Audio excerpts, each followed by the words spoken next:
Arena pertandingan di Hanoi, Vietnam, sore itu penuh dengan gemuruh supporter. Bendera merah putih berkibar di tribun, diiringi sorakan yang menggema setiap kali Megawati Hangestri memegang bola. Harapan besar mengiringi langkah timnas voli putri Indonesia di CV League 2025. Laga pembuka melawan Vietnam ini dianggap krusial, menang berarti membuka jalan untuk melangkah mulus di turnamen, kalah berarti awal yang sulit. Set pertama berjalan ketat, namun sejak pertengahan set, serangan Indonesia mulai tumpul. Umpan setter beberapa kali terlalu rendah, membuat Megawati terpaksa memukul bola dari posisi yang tidak ideal. Di sisi lain, Vietnam tampil disiplin dengan pertahanan rapat dan serangan cepat yang memaksa libero Indonesia bekerja ekstra keras. Saat skor set pertama berakhir 25-18 untuk Vietnam, ekspresi kekecewaan langsung terlihat di wajah pemain Indonesia. Pelatih mencoba membangkitkan semangat di tepi lapangan, namun suasana tegang sulit dihilangkan. Set kedua pun berjalan serupa. Meski sempat unggul 10-7, Indonesia kehilangan fokus, membuat Vietnam membalikkan keadaan dan menang 25-21. Sorakan dukungan dari tribun perlahan berubah menjadi teriakan frustrasi. Beberapa pendukung bahkan mulai menggelengkan kepala. Kamera televisi sempat menyorot Megawati yang duduk di bench sambil menghela napas panjang, keningnya berkerut seperti sedang memikirkan sesuatu yang berat. Set ketiga menjadi puncak kekecewaan. Timnas Indonesia kehilangan ritme sepenuhnya, dan Vietnam mengunci kemenangan 3-0 tanpa perlawanan berarti.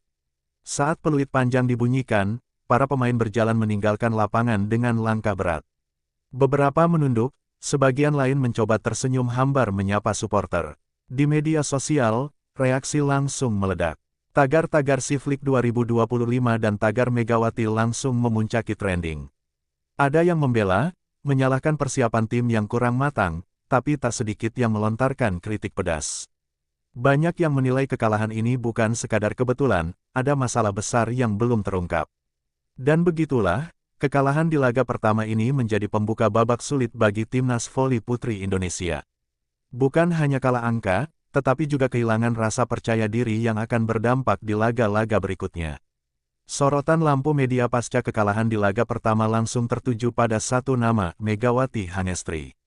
Pemain yang dijuluki Megatron, ini selama 2 tahun terakhir menjadi mesin poin andalan Indonesia.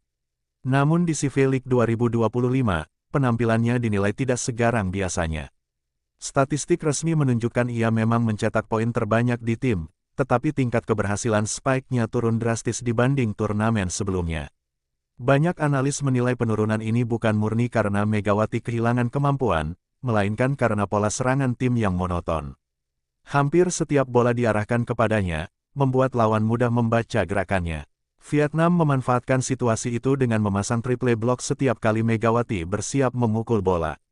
Di beberapa momen, ia terlihat memaksakan spike dari posisi sulit. Bola yang seharusnya diarahkan tajam ke sudut malah mendarat di tangan blok lawan. Beberapa kali juga ia terpaksa mengirimkan tip shot untuk sekadar melewati blok, tapi lawan siap mengantisipasi. Ujungnya, poin demi poin hilang begitu saja. Pola ini semakin jelas di set kedua melawan Vietnam. Penonton yang biasanya bersorak setiap kali Megawati melakukan smash, kali ini beberapa kali terdiam karena serangannya di blok mentah-mentah. Kamera siaran langsung bahkan beberapa kali memperlihatkan ekspresi frustrasinya setiap kali bola gagal menembus pertahanan.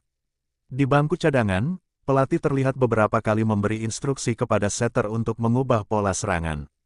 Namun, di lapangan, kenyataan tidak berjalan sesuai rencana. Entah karena kurangnya chemistry atau tekanan laga, distribusi bola tetap terfokus pada Megawati.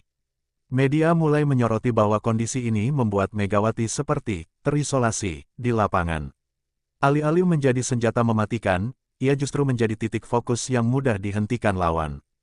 Megawati Hangestri tampak sendirian di barisan depan, tulis salah satu portal berita olahraga terkemuka. Beban psikologis pun terasa semakin berat. Setiap kali gagal mencetak poin, ia langsung mendapat reaksi dari tribun, baik teriakan dukungan maupun sorakan kecewa. Bagi pemain berpengalaman sekalipun, tekanan seperti ini bisa mengikis rasa percaya diri. Usai pertandingan, wartawan langsung mengerubungi Megawati di mixed zone. Dengan suara pelan, ia mengakui bahwa permainannya belum maksimal. Kami semua sudah berusaha, tapi lawan bermain lebih rapi.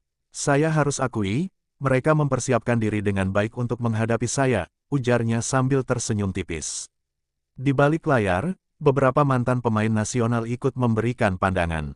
Mereka menilai Megawati sebenarnya tampil cukup baik mengingat situasi tim yang tidak solid. Beban dia terlalu besar. Kalau strategi tim lebih variatif, saya yakin hasilnya akan berbeda, kata salah satu legenda voli putri Indonesia. Namun komentar positif itu tidak cukup untuk meredam gelombang kritik di media sosial. Beberapa akun supporter bahkan mulai membandingkan performa Megawati di CV League dengan saat ia membela klub Korea Red Spark musim lalu. Perbedaan drastis terlihat, dan itu menimbulkan pertanyaan, apakah ia benar-benar siap tampil di level internasional kali ini. Pihak federasi mencoba menenangkan situasi dengan merilis pernyataan resmi. Mereka menyebut kekalahan ini bukan kesalahan individu, melainkan masalah kolektif. Megawati adalah bagian penting dari tim, tapi kemenangan tidak bisa dibebankan pada satu pemain saja, tulis mereka dalam rilis tersebut. Meski begitu, fakta bahwa nama Megawati terus menjadi headline menunjukkan betapa besar ekspektasi publik kepadanya. Turnamen baru dimulai, tapi tekanan yang ia hadapi sudah mencapai puncak. Dan di balik semua sorotan ini, manajer tim mulai menyiapkan pernyataan yang akan mengejutkan banyak pihak. Usai kekalahan kedua melawan Thailand, suasana di ruang ganti timnas voli putri Indonesia terasa muram. Hampir tidak ada suara percakapan antar pemain. Beberapa duduk menunduk sambil membuka sepatu, yang lain menghela napas panjang. Megawati hanya diam di sudut, memandangi lantai sambil menggenggam botol minumnya. Di tengah keheningan itu, manajer tim, Rendra Prasetyo, berdiri dengan wajah tegang.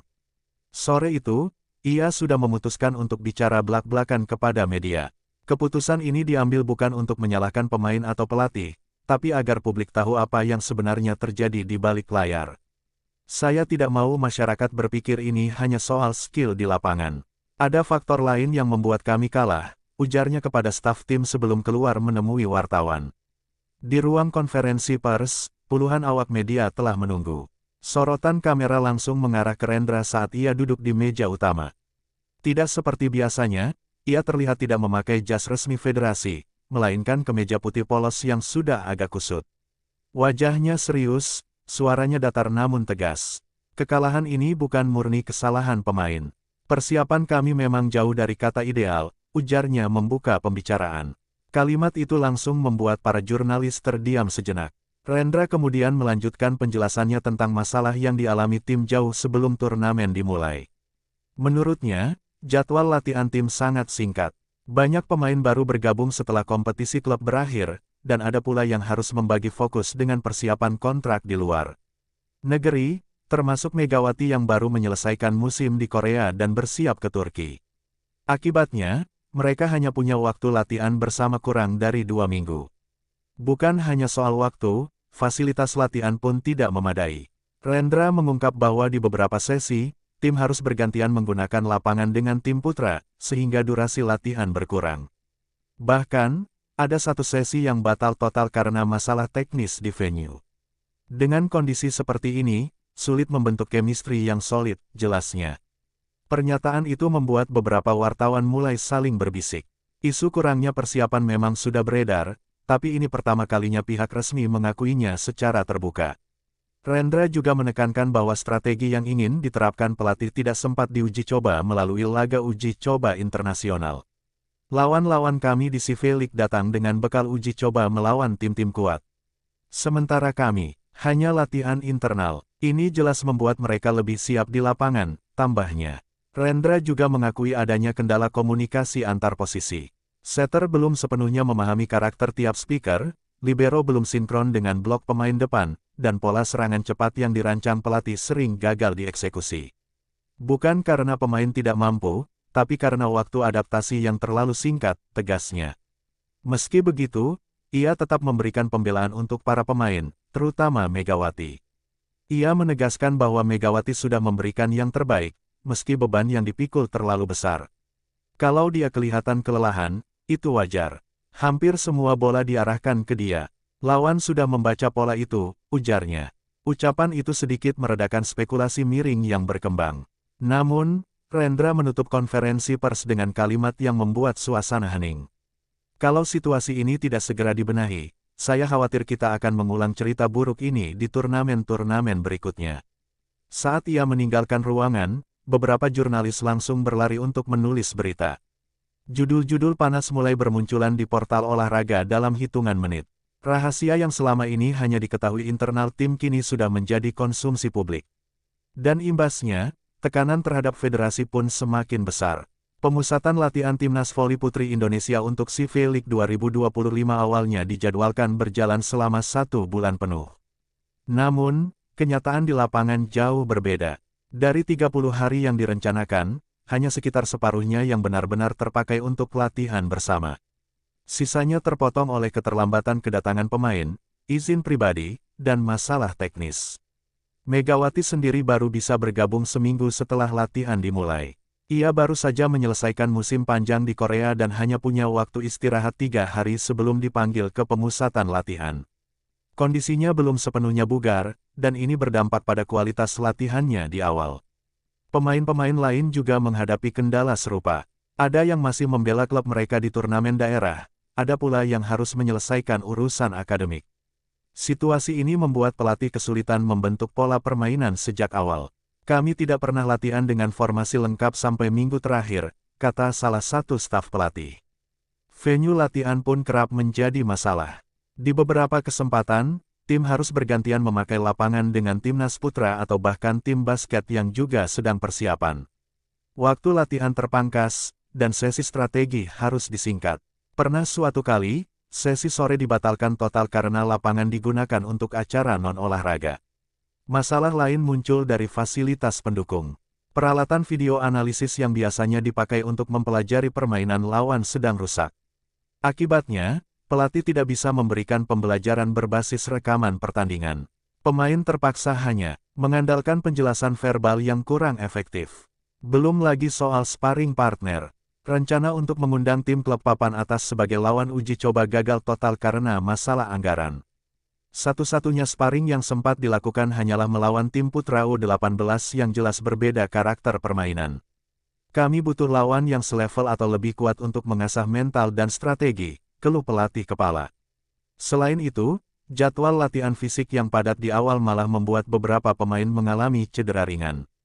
Setter utama sempat mengalami cedera pergelangan tangan, sementara salah satu middle blocker harus absen 2 hari karena cedera lutut. Hal ini membuat pelatih kembali harus mengutak-atik komposisi pemain. Mental pemain pun terganggu. Ketidakpastian jadwal latihan, minimnya uji coba, dan kondisi fisik yang belum optimal membuat mereka kesulitan membangun rasa percaya diri.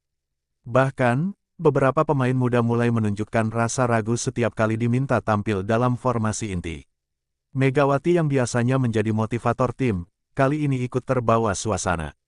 Ia sering terlihat menyendiri usai latihan, memeriksa catatan pribadi tentang teknik serangan. Saya merasa belum klik dengan tim, padahal turnamen sudah dekat, ucapnya pada salah satu rekan. Federasi sempat mengadakan rapat darurat untuk mengevaluasi kondisi ini. Namun, keputusan yang diambil tidak terlalu membantu. Alih-alih menambah durasi latihan, mereka justru memadatkan jadwal dengan harapan bisa mengoptimalkan waktu yang tersisa. Hasilnya, pemain malah semakin kelelahan. Pada minggu terakhir sebelum keberangkatan ke Vietnam, pelatih mencoba menjalankan simulasi pertandingan dengan formasi utama. Hasilnya mengecewakan. Banyak miskomunikasi terjadi, bola sering jatuh di area kosong, dan tempo permainan tidak konsisten. Namun, waktu sudah habis. Tim harus berangkat dengan kondisi seadanya. Begitu tiba di Vietnam, ketimpangan persiapan terlihat jelas. Lawan-lawan mereka tampil dengan permainan rapi, komunikasi solid, dan strategi yang matang. Sementara Indonesia, meski punya pemain bintang seperti Megawati, tampak seperti tim yang baru pertama kali bermain bersama. Semua kesalahan persiapan ini akhirnya terbawa sampai ke pertandingan resmi. Pelatih kepala Timnas Voli Putri Indonesia, Coach Santoso, datang ke CV League 2025 dengan rencana besar. Ia ingin menerapkan pola serangan cepat dengan variasi setengah tinggi dan tip bola untuk membongkar pertahanan lawan. Targetnya, lawan tidak sempat membangun blok solid karena ritme serangan Indonesia terlalu cepat. Di sesi latihan terakhir sebelum laga melawan Vietnam, pola ini terlihat menjanjikan. Setter dilatih untuk memberikan bola ke middle blocker di posisi 3, lalu diikuti umpan cepat ke sayap kiri atau kanan. Dalam latihan, kombinasi ini berjalan mulus. Namun, begitu masuk ke pertandingan sesungguhnya, semua rencana seolah lenyap. Sejak awal set pertama, terlihat jelas lawan sudah mempelajari gaya bermain Indonesia. Setter kesulitan memberikan umpan sesuai tempo karena receive pertama sering kurang sempurna. Libero Indonesia beberapa kali gagal mengarahkan bola dengan stabil, membuat pola serangan cepat menjadi mustahil dilakukan. Vietnam memanfaatkan kelemahan ini dengan memberikan servis tajam ke arah pemain penerima yang kurang berpengalaman. Akibatnya, aliran bola ke setter menjadi kacau. Megawati pun sering mendapat bola setengah matang, memaksanya melakukan spike dari posisi yang sulit dan risiko error yang tinggi. Pola blok Indonesia juga menjadi masalah besar.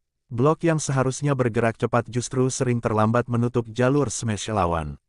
Middle blocker tidak selalu tepat timing, sehingga lawan dengan mudah memukul bola di celah antar pemain. Statistik mencatat Vietnam mencetak lebih dari 15 poin hanya dari smash tanpa blok efektif di laga pertama. Pada laga kedua melawan Thailand, masalah yang sama terulang. Thailand terkenal dengan permainan cepat dan variasi set tipuan, dan Indonesia jelas kewalahan. Setter Thailand sering memancing middle blocker Indonesia bergerak ke satu arah, lalu mengoper bola ke sisi berlawanan. Pemain belakang pun sering terlambat membaca arah bola. Coach Santoso beberapa kali mencoba mengubah strategi di tengah pertandingan. Ia memasukkan setter cadangan untuk mengubah ritme, namun hasilnya tidak jauh berbeda. Serangan tetap bisa ditebak, dan defense masih bocor di beberapa titik. Megawati, sebagai ujung tombak serangan, terlihat semakin frustrasi. Ia beberapa kali berteriak memberi instruksi kepada rekan setim, namun miskomunikasi tetap terjadi.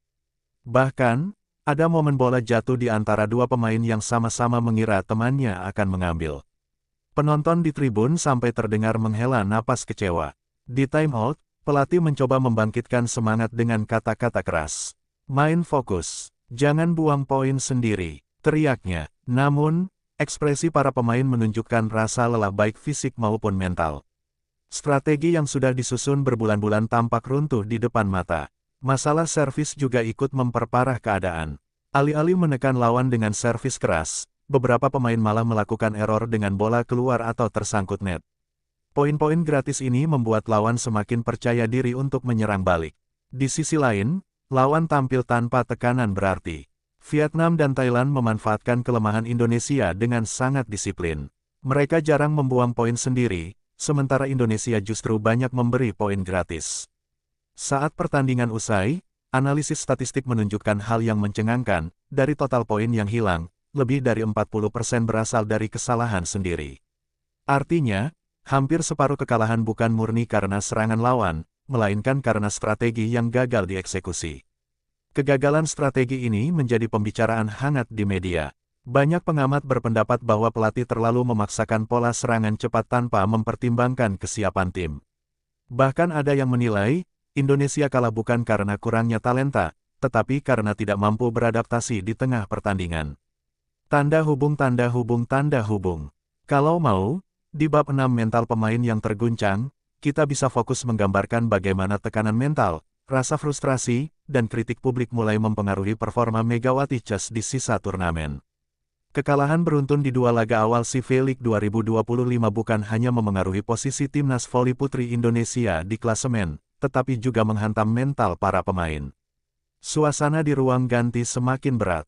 Beberapa pemain mulai berbicara lebih sedikit, dan tawa yang biasanya terdengar setelah latihan kini nyaris hilang sama sekali. Megawati, yang selama ini dikenal sebagai pemain yang mampu memompa semangat tim, kali ini terlihat lebih pendiam. Setiap kali selesai pertandingan, ia langsung menuju ruang ganti tanpa banyak bicara. Rekan setimnya paham, bukan karena ia marah, tapi karena frustrasi dengan kondisi tim yang tidak kunjung membaik. Beban psikologis bertambah karena sorotan media yang terus mengarah ke Megawati. Meski ia masih menjadi pencetak poin terbanyak di tim, headline berita justru menyoroti momen-momen ketika smash-nya diblok lawan atau ketika ia gagal mengeksekusi bola tipuan. Potongan video itu menyebar cepat di media sosial, disertai komentar-komentar pedas dari netizen. Beberapa pemain muda mulai kehilangan rasa percaya diri. Setter cadangan yang dimasukkan di laga melawan Thailand, misalnya, terlihat gugup saat pertama kali memegang bola. Alhasil, Umpannya meleset dan menghasilkan poin gratis untuk lawan. Kesalahan seperti ini membuat tekanan semakin besar karena takut mengulang kesalahan yang sama. Pelatih mencoba mengadakan sesi motivasi di hotel tempat tim menginap. Ia memutar video kemenangan-kemenangan Indonesia di turnamen sebelumnya, berharap itu bisa membangkitkan semangat. Namun, beberapa pemain justru terlihat menunduk, seolah kenangan itu hanya membuat mereka semakin sadar betapa jauh penampilan mereka kali ini dari ekspektasi. Faktor pendukung dari luar lapangan juga ikut memengaruhi mental. Suporter Indonesia yang hadir di venue mulai terlihat frustrasi. Jika di awal turnamen mereka menyambut pemain dengan sorak-sorai, kini beberapa hanya duduk diam atau bahkan meninggalkan arena sebelum pertandingan berakhir. Megawati mengaku kepada seorang staf tim bahwa tekanan ini terasa lebih berat dibandingkan saat bermain di liga luar negeri. Kalau di klub, saya hanya membawa nama tim. Di sini, saya membawa nama negara, katanya. Perasaan ini membuat setiap kesalahan terasa seperti kegagalan besar. Beberapa pemain senior mencoba meredakan ketegangan dengan mengajak rekan setim bercanda di sela latihan, tapi suasana tegang sulit hilang.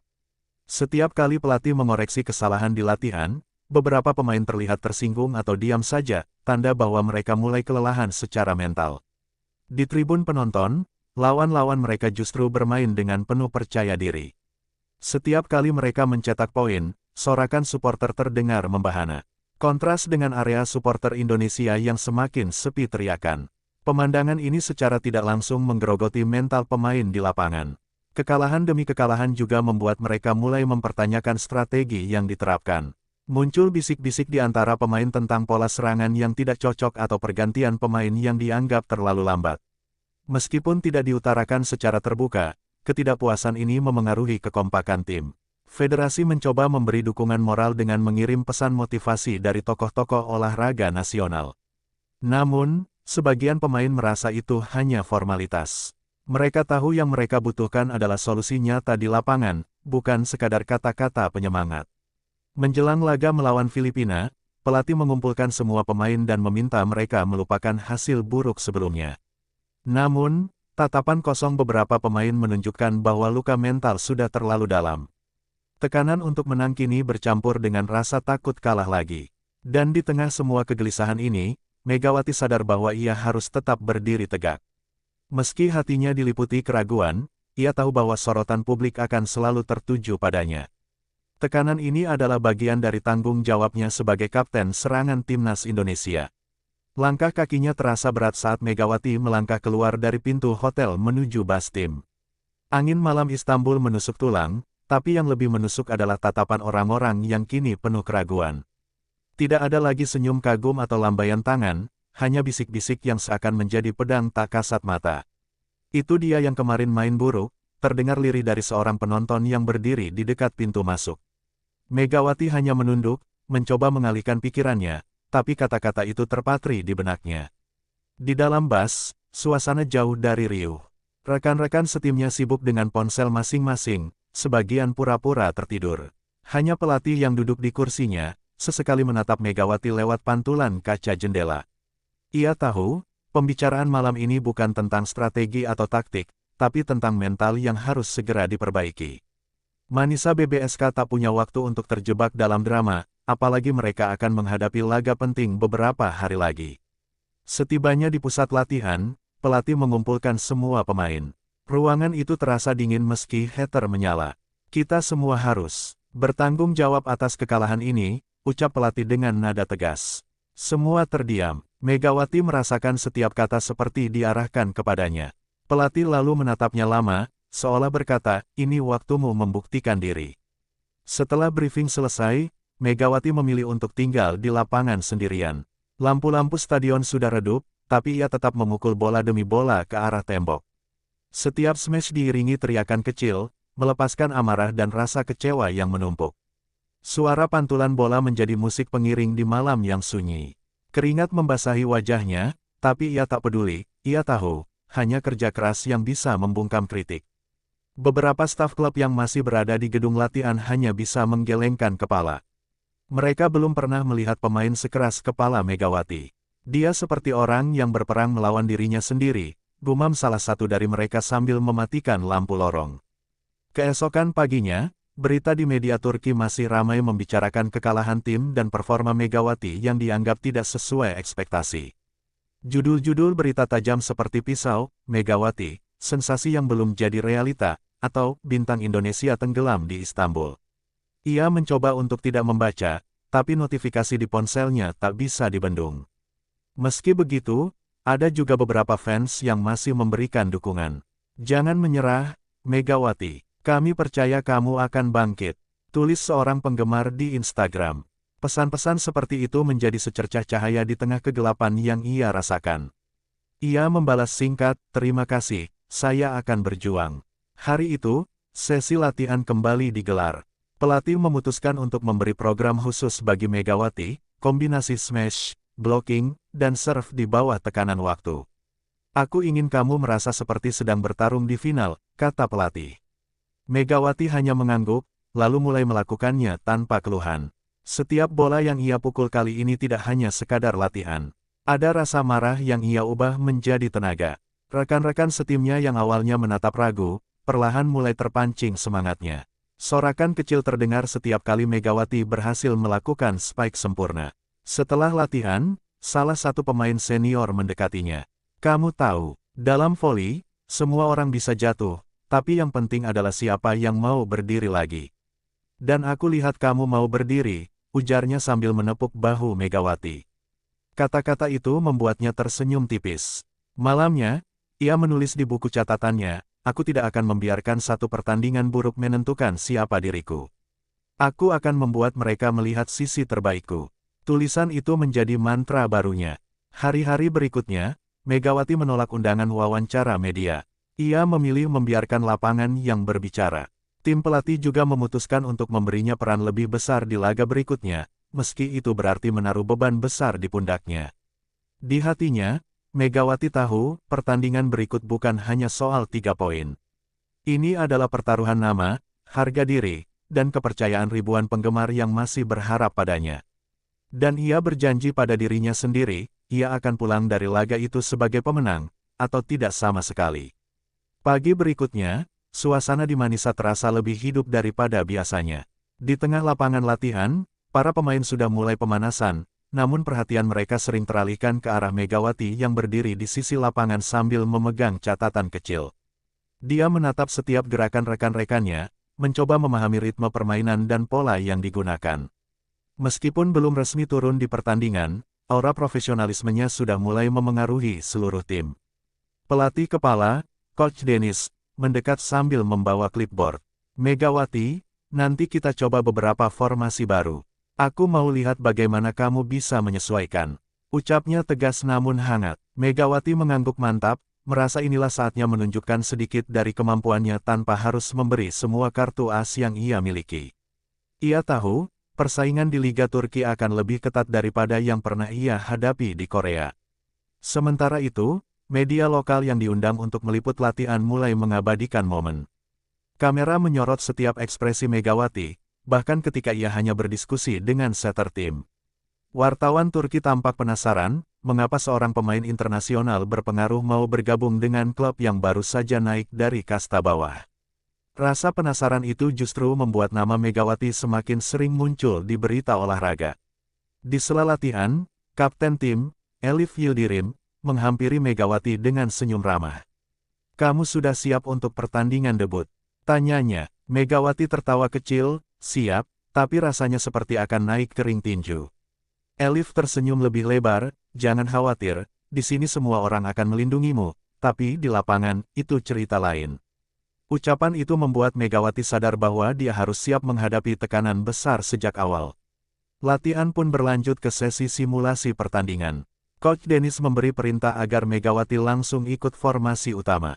Sorakan kecil terdengar dari beberapa pemain, menandakan rasa antusias sekaligus rasa ingin tahu mereka akan kemampuan pemain asal Indonesia itu. Begitu peluit dibunyikan, Megawati langsung menunjukkan instingnya, melompat, menutup blok lawan, dan memukul bola dengan kekuatan yang membuat suara hantaman bergema di seluruh hall. Penonton yang kebetulan menyaksikan latihan terbuka itu sontak bertepuk tangan. Bahkan beberapa anak kecil yang duduk di tribune mulai berteriak, Megawati. Megawati, meski ini hanya latihan, Momen itu terasa seperti awal dari hubungan hangat antara Megawati dan fans Turki. Namun, di tengah semangat itu, sebuah kejadian tak terduga terjadi. Salah satu middle blocker utama, Derya, mengalami cedera pergelangan kaki setelah salah mendarat. Latihan sempat terhenti, dan suasana berubah tegang.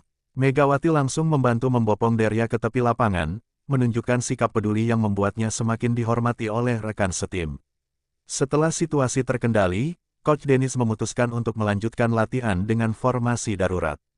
Ia menunjuk Megawati untuk memimpin serangan. "Kita akan lihat, apakah kamu siap memikul beban tim," katanya singkat. Megawati mengangguk tanpa ragu, matanya menatap lurus ke arah net. Dalam beberapa menit, permainan berubah intens. Megawati memanfaatkan setiap peluang, memukul dengan presisi, dan bahkan memberikan asis kepada wing speaker. Kombinasi itu membuat tim utama mampu mengalahkan tim cadangan dengan skor telak. Sorakan kembali terdengar, kali ini lebih keras. Di sela istirahat, salah satu asisten pelatih membisikkan sesuatu kepada Coach Dennis sambil melirik Megawati. Ekspresi pelatih itu berubah serius, seolah ada rencana baru yang sedang ia susun untuk sang bintang. Megawati sendiri tidak menyadari bahwa performa impresifnya di latihan pagi itu telah direkam dan diunggah ke media sosial klub. Dalam hitungan jam, video itu mulai viral, membuat fans Manisa dan netizen Turki semakin tak sabar menunggu debut resminya. Menjelang akhir latihan, Coach Dennis mengumpulkan semua pemain. "Kita punya tantangan besar minggu depan. Tapi dengan kerjasama, dan dengan tambahan kekuatan dari Megawati, aku yakin kita bisa mengejutkan semua orang." Kalimat itu disambut dengan tepuk tangan meriah, dan Megawati merasakan getaran semangat yang mulai menyatu di dalam tim. Saat semua orang mulai meninggalkan lapangan, Megawati menatap ke arah tribune yang kosong, membayangkan bagaimana suasana nanti saat pertandingan sebenarnya. Ia tahu, ini baru awal. Dan awal ini, meski penuh tekanan, terasa seperti panggung yang telah menunggunya sejak lama.